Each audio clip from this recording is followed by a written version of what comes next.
The United Nations General Assembly has seen its share of drama over the decades, but nothing quite as defining as what unfolded today. The tension in the chamber was palpable, so thick it seemed the very air refused to move. Cameras zoomed in on Israeli Prime Minister Benjamin Netanyahu, who sat hunched over his notes, flanked by aides bearing the weariness of 3 unrelenting days. The world watched with bated breath, fully aware of why this session mattered. 72 hours earlier, President Ibrahim of Burkina Faso had issued a bold ultimatum. Unless a formal apology was delivered, Africa would begin severing diplomatic ties with Israel.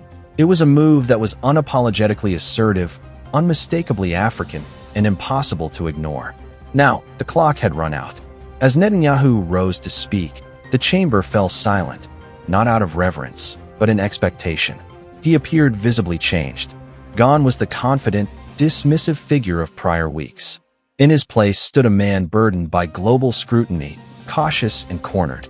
He began with familiar diplomatic phrasing.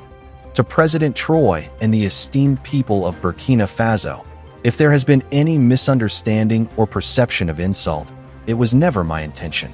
It was immediately clear there would be no apology.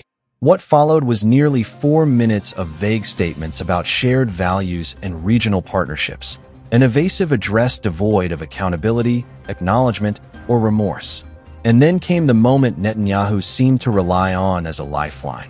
He extended his hand across the chamber, offering a symbolic gesture of reconciliation, a handshake that had soothed tensions in the past. But not this time. President Troy stood up. He looked directly at